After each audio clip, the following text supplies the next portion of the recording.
Now we have the protection of colloids. As you all know that we have two type of colloids, one is the lyophilic, other is the lyophobic. So that means in this colloid they don't have actually the affinity for each other, the dispersed phase and the dispersion medium. But here what we get to see that dispersed phase have an affinity for dispersion medium. So here we can protect, this method is actually used for the lyophobic colloids.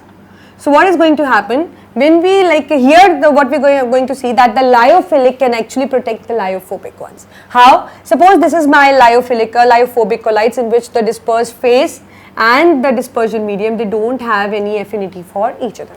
Now what I am going to do, I am going to add a lyophilic colloid to this. So what, as you know that lyophilic particles or the colloids, they have affinity for water.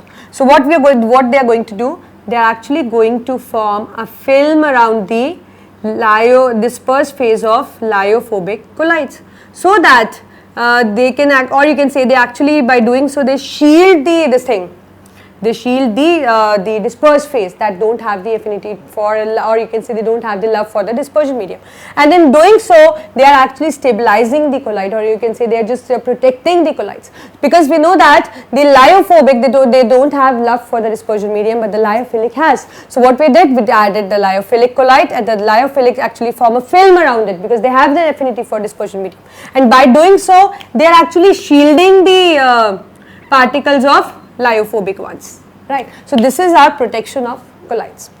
And the last topic is emulsifier. So what do we mean by emulsifier? As we already did when we were classifying the colloids on the basis of the physical states, we did that the liquid colloidal solutions is called as emulsions. The liquid colloidal solutions are emulsion.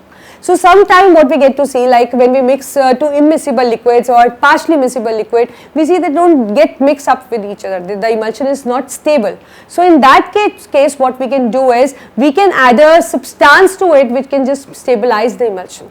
I repeat, which can just stabilize the emulsion. Suppose I have oil and water. We know that when we are going to mix oil and water, obviously it is an emulsion, but this emulsion is not stable because oil, the dispersed phase, do not get dissolved with the given water. So but we can just stabilize the emulsion by adding a emulsifier, So in that case the emulsifier can be soap, can be gum, likewise. So what it is going to do, suppose I have a beaker and here is my oil. And as we know that oil particle is not having a love for dispersion medium. So here what I have added a soap. As we know that soap has this kind of structure, that is the hydrophilic and the hydrophobic part.